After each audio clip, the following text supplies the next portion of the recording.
Salutations bande de fils de pub. Je vais t'expliquer aujourd'hui pourquoi le nom de ma chaîne. Alors, peut-être que tu as compris le nom de ma chaîne et l'évolution du nom de ma chaîne. Peut-être que tu as compris des brides. Peut-être que tu as compris l'essentiel. Peut-être que tu as tout compris. Mais bon, je vais expliquer quand même pour tout le monde. Alors, c'est païen. C'est païen déjà. Euh, disons qu'il y a le côté vers le passé. C'est païen quand j'étais, disons que j'ai été un SECPA, voilà. Un SECPA, pour ceux qui savent, c'est ceux qui sont trop vieux pour redoubler en primaire. Et alors au lieu de les relâcher dans la nature, on leur fait une petite place dans un collège, on appelle ça le SECPA, et il y a les normales et il y a les SECPAïens, voilà, en gros. En fait, c'est comme ça qu'ils nous appelaient, les normales, ils nous appelaient les SECPAïens, voilà. Et je sais pas s'il y a une SECPA dans tous les collèges, mais bon, voilà quoi. Et la SECPA, c'est quoi? C'est tous les inadaptés, tous ceux qui ont des difficultés, quels qu'ils soient, qui ont tellement de difficultés qui s'intègrent pas au moule de. Ils ont des difficultés justement parce qu'ils s'intègrent pas au moule de la scolarité, je veux dire. Après, je fais peut-être des généralités, mais bon. Voilà quoi, il y a un côté, t'as un moule, tu vois, et puis on te fout dedans, et puis si t'es pas une gaufre, et ben tant pis, tu vois, quitte à te mutiler, on te fout dans le moule à gaufre, quoi. Voilà, c'est un peu le truc. Et ben, si ça marche pas en scolaire, on te refout dans un autre moule, on sait pas. Et moi je l'ai vécu très mal cette période parce que justement je complexais à cause que je suis un sec païen quoi. Et même entre sec païen, franchement je me sentais même pas ma place entre sec païen à vrai dire. Mais ça c'est des choses qui sont passées quoi. Et moi c'est plus niveau scolaire, maintenant c'est païen dans la vie quoi. C'est plus l'école maintenant, c'est l'école de la vie quoi. Et je suis sec païen intellectuellement, spirituellement et socialement. Pour moi c'est les trois piliers. Il y en a peut-être d'autres, mais pour moi c'est les trois piliers. Ouais. Peut-être expérimentalement aussi, peut-être ouais, on pourrait rajouter ouais, expérimentalement. On pourrait rajouter ces quatre piliers. Comme il y a les quatre piliers du pouvoir, il y a mes quatre piliers de pourquoi je suis un sec païen. Alors je suis un sec païen pourquoi? Parce que je suis inadapté. Ben non, déjà je suis sec païen parce que mon niveau, voilà, personnel quoi, je veux dire j'aime pas trop ce mot, mais comment on dit, de développement personnel. Quoique aussi, il est pas mal ce mot. De développement personnel, c'est plutôt niveau SECPA, quoi. Depuis, je fais un peu plus de chemin. Voilà, quoi. Niveau SECPA, ma façon de m'exprimer aussi, ça fait partie sociale, je pense, un peu, de l'intellectuel. Après, niveau SECPA, parce que voilà, c'est le SECPAien, c'est l'inadapté, c'est celui-là qu'on met à part. Et voilà, dans ce monde-ci, je suis un SECPAien, un inadapté, quoi. Je suis, je suis à part, quoi. J'ai pas ma place dans ce monde. Alors, on me fait une petite place comme ça, mais voilà, quoi. C'est pas vraiment une place quoi, c'est juste un endroit où on te met pour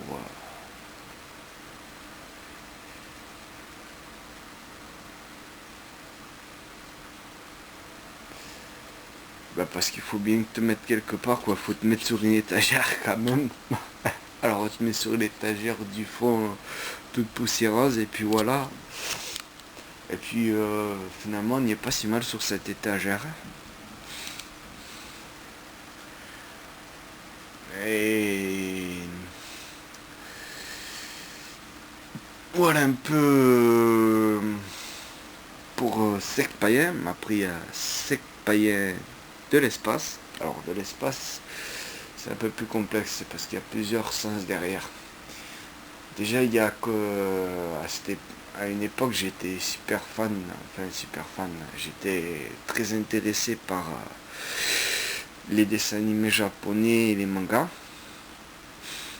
Je parle pas du Club Dorothée, où il y a beaucoup de gosses qui ont été, mais je parle d'une autre époque où j'ai réappris, non,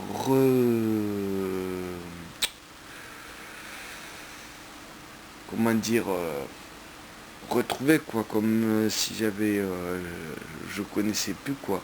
J'ai retrouvé un peu le manga papier, parce que déjà le manga papier à l'époque, déjà je regardais pas, je trouvais ça dégueulasse parce qu'il n'y avait pas de couleur. C'était à l'époque quoi, j'étais gosse, donc du Club Dorothée.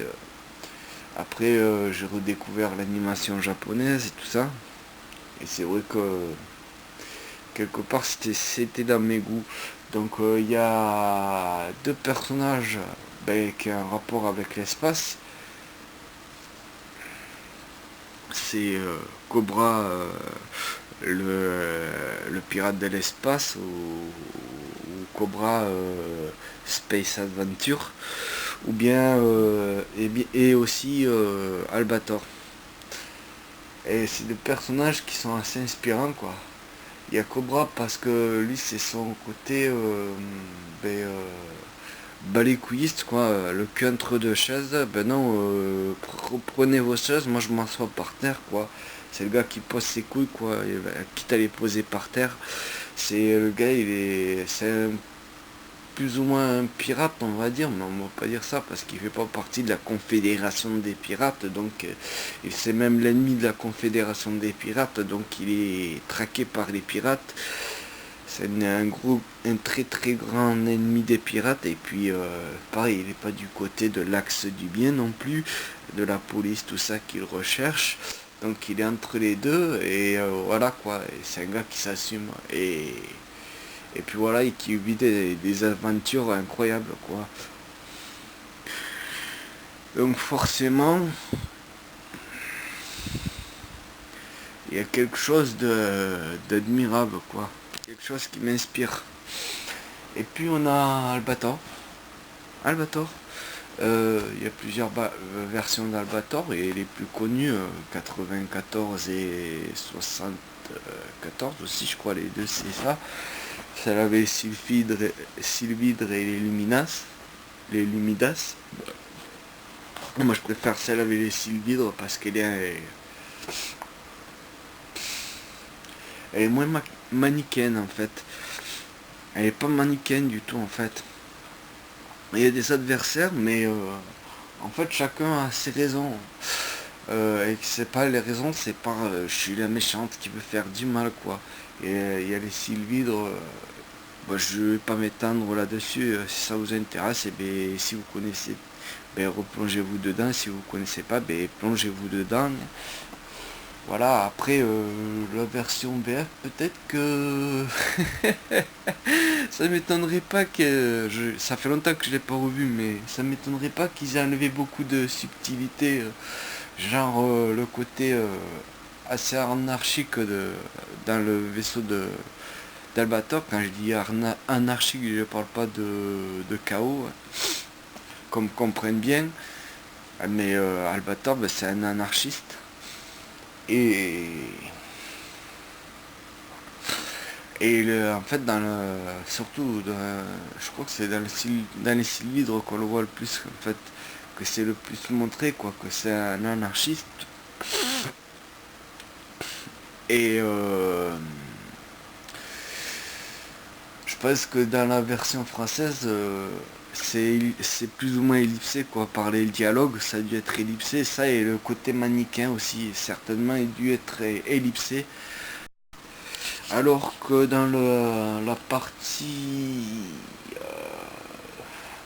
la partie manga, si je me rappelle bien, ouais, ça fait un moment que je l'ai lu aussi le manga.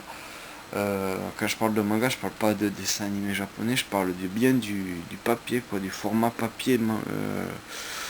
Faut pas confondre. Enfin, moi, j'aime pas confondre, quoi. Et j'aime pas les gens. Enfin, j'aime pas. C'est pas que j'aime pas les gens qui confondent, mais j'aime pas quand les gens confondent. Donc, je suis un cueilleur de mouches. J'aime bien cueillir des mouches là-dessus, voilà. Et il me semble ouais, que sur la version manga, ben, c'est pas ellipsé, ça. Même en version française, parce que bon, moi, je lis pas le japonais, donc forcément, voilà. Et ça me parle aussi plus Albator, parce qu'en fait, c'est un personnage introverti comme moi.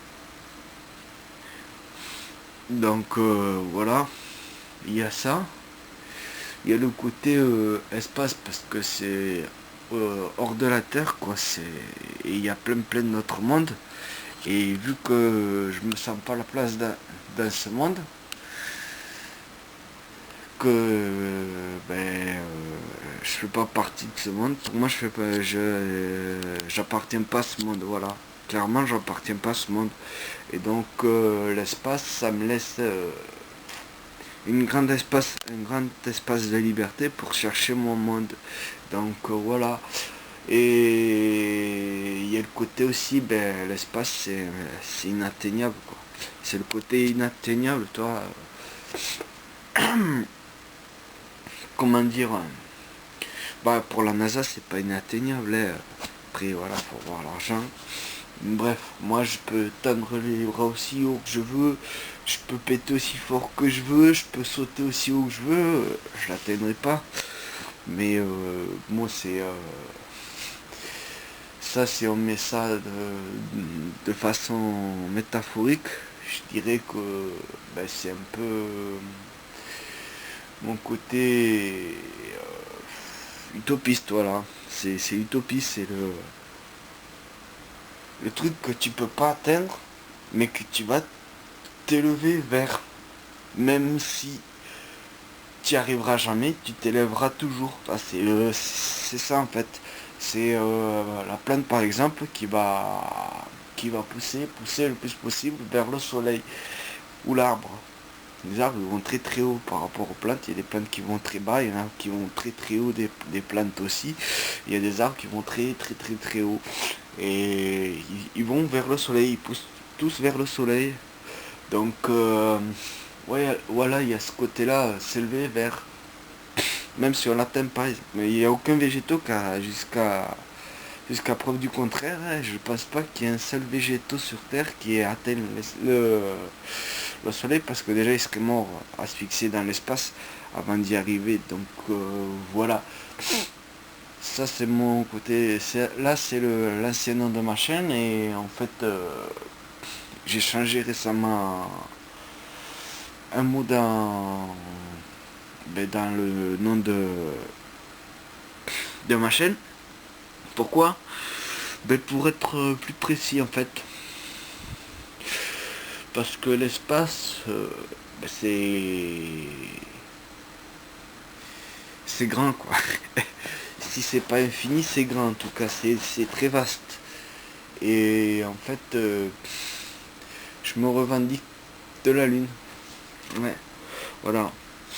Ben en fait, comment dire,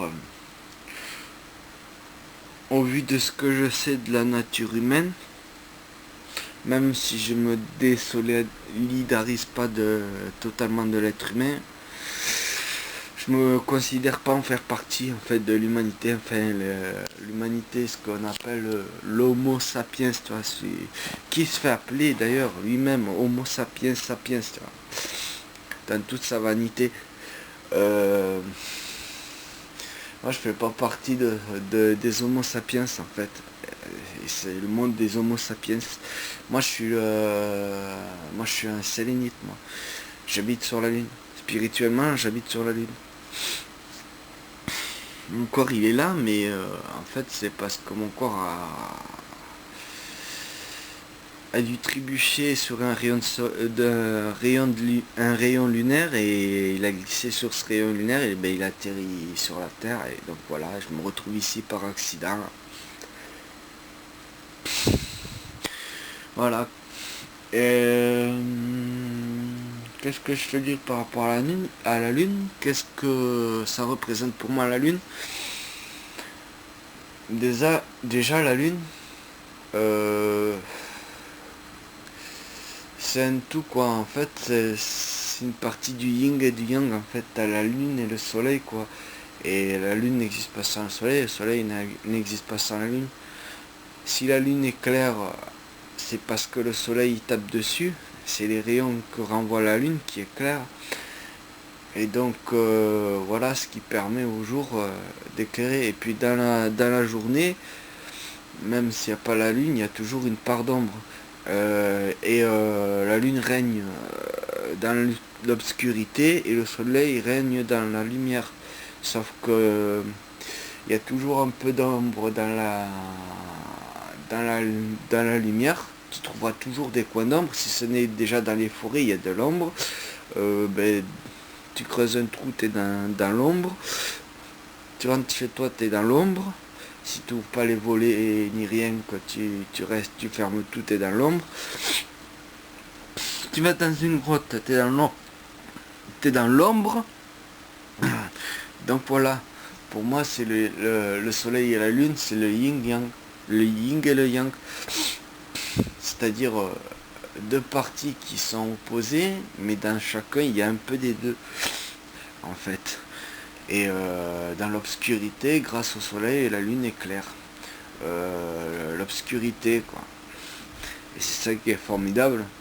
Mais voilà, je me revendique de la lune parce que je suis plutôt lunaire. Je fais partie de ces gens qui sont dans l'obscurité en fait, du côté obscur, et c'est leur domaine en fait, le côté obscur, pas le côté obscur comme dans Star Wars quoi.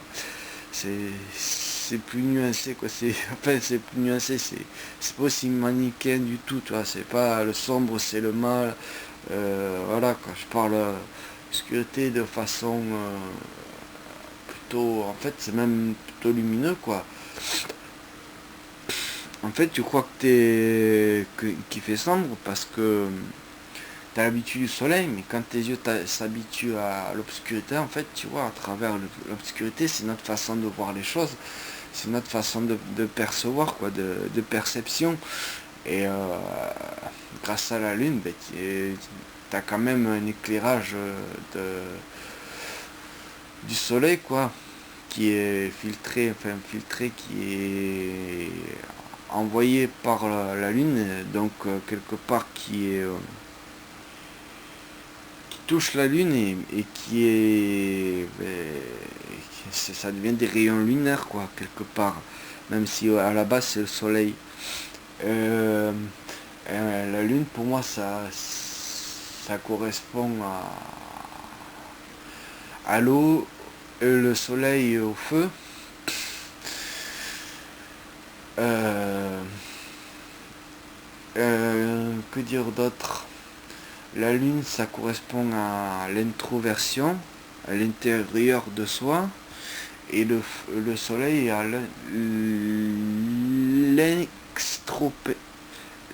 l'extropersion, non, on dit pas comme ça. Extraversion, voilà. Et à l'introspection et l'extraversion. Pour moi, c'est cela. Et ben, je suis plutôt ma préférence, enfin préférence, c'est pas comme si j'avais le choix quoi, c'est biologique quoi, c'est dans mes gènes quoi.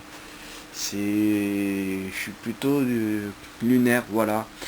Je suis un rêveur calme, un rêveur utopiste, un rêveur dans la lune. Cette matière qui semble inanimée, mais qui finalement est de la matière, donc toute matière est vivante. Pour moi, la vie, c'est le mouvement, et la Lune est en mouvement, même si on ne la voit pas. Si on voit le mouvement autour de la Terre, mais sans parler de ça de elle-même, Elle est composée de, en fait, tu vois un gros bloc qui a l'air inanimé, mais c'est plein de particules, quoi, c'est plein d'électrons, de neutrons, de protons, d'atomes, de quarks, de plein de choses, quoi, de plein de choses qu'on ne voit pas et que la science est en train de dénicher, quoi, petit à petit. Est-ce qu'il y a une fin? En soi, on ne sait pas. Moi, ma petite idée, c'est qu'à la fin, on trouve juste euh, une, une énergie, quoi. Une énergie qui aussi crée la matière en oscillant, quoi. Crée les formes, crée tout ce qui bouge, quoi. Les atomes et compagnie. Qu'on voit pas nous à l'œil nu en tant qu'être vivant. Je pense que les animaux, j'en sais rien. Après, je suis pas, je fais partie des animaux. Mais le reste du règne animal, oui, je parle de l'homme comme d'un animal parce que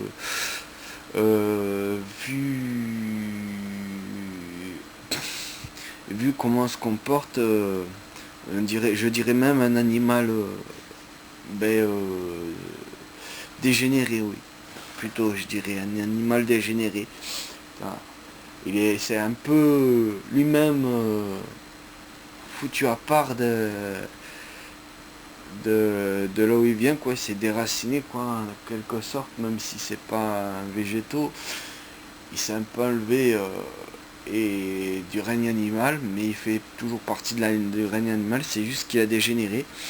Donc voilà, et je sais pas si les animaux perçoivent, mais je pense pas. Après, c'est juste une opinion. Les plantes, certainement pas non plus. Donc je pense que ce que nous on appelle vivant, les végétaux, les animaux, et nous parce qu'on se met au-dessus des animaux donc et des plantes, donc voilà. Euh, je pense il n'y en a aucun des trois qui est capable de voir en fait la vie à tout petit, quoi, la vie tout petit, quoi, de la matière, quoi. Tout est vivant, une pierre c'est vivant, là ça c'est vivant aussi, c'est fait de matière, c'est un ventilateur pour ceux qui ne savent pas, je pense que je vais l'apprendre à personne. Euh, donc mais la lune a beau être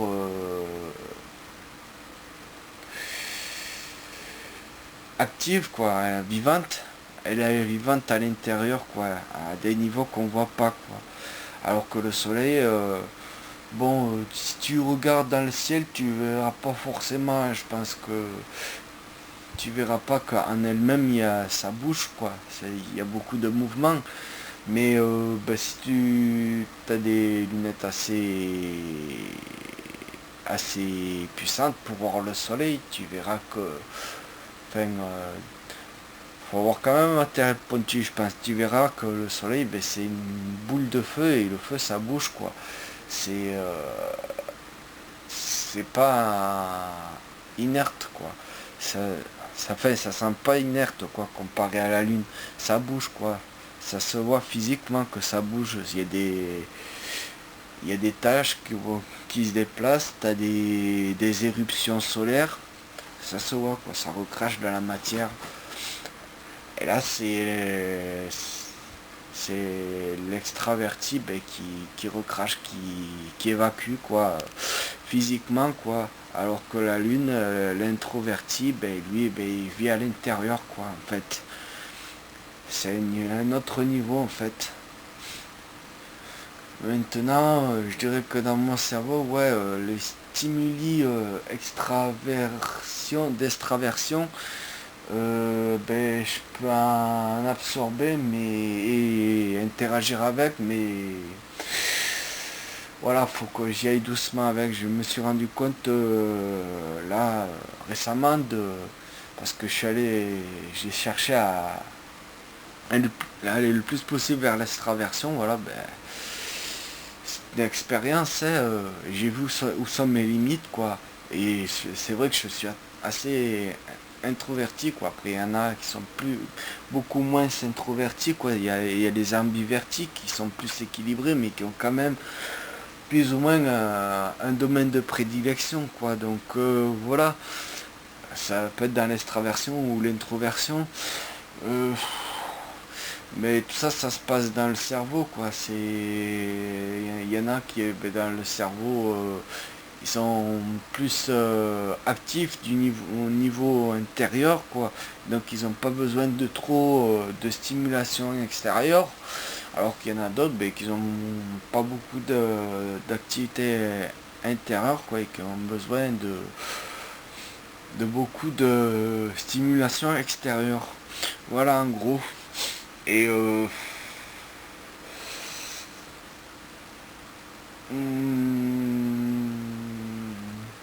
et après, je généralise parce qu'en plus il y a des nuances. Donc voilà, entre l'ambiverti, l'extraverti et l'introverti, il y a des nuances, quoi. Et puis c'est pas parce que t'es un...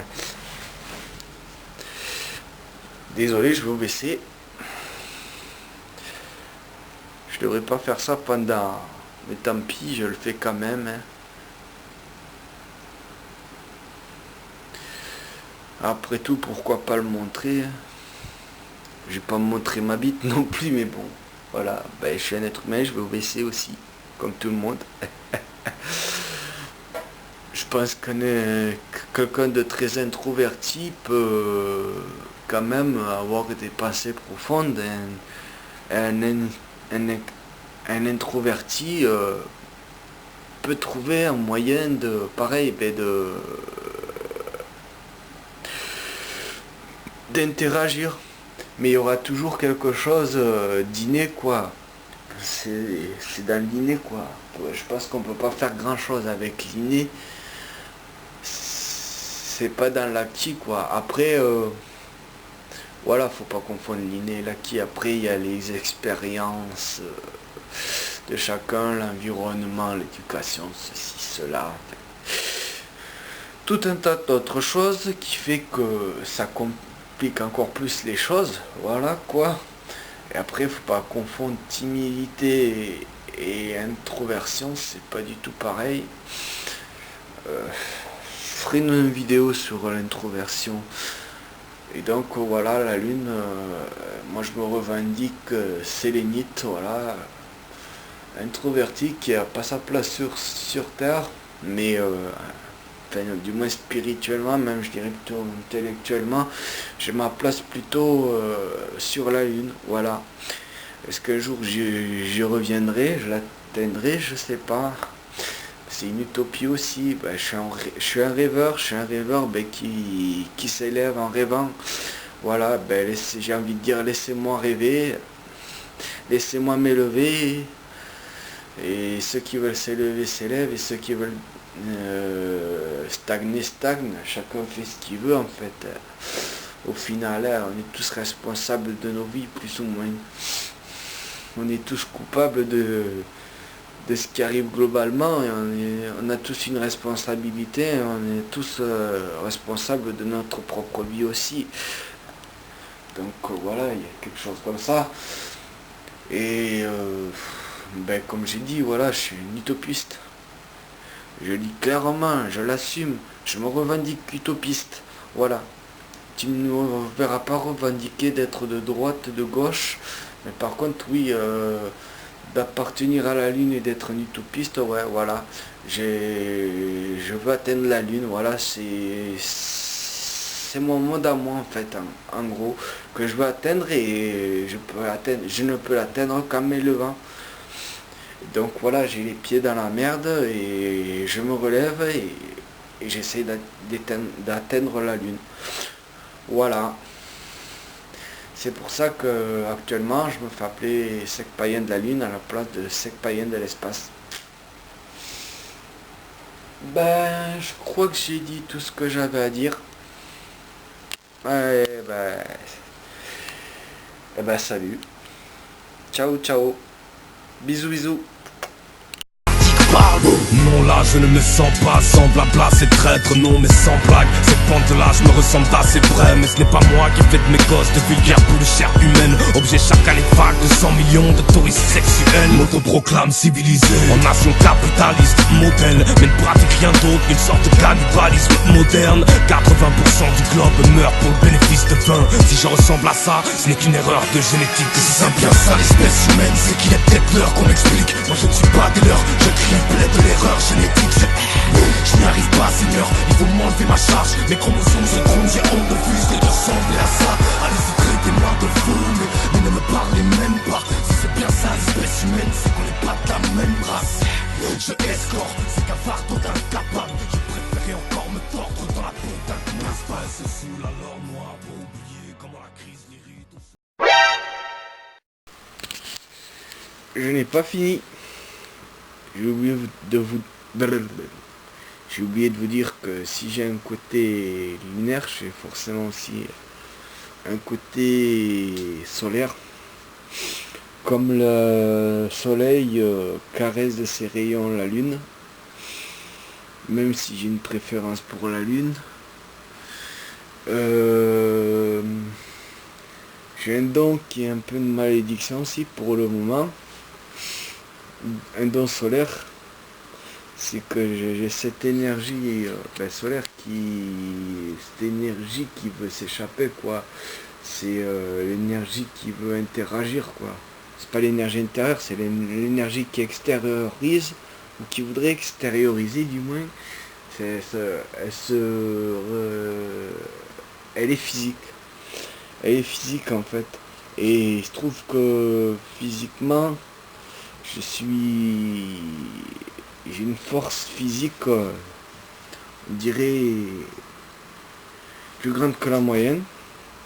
C'est pas pour me vanter parce que c'est une réalité que les gens l'ont remarqué, moi aussi je l'ai remarqué de toute façon.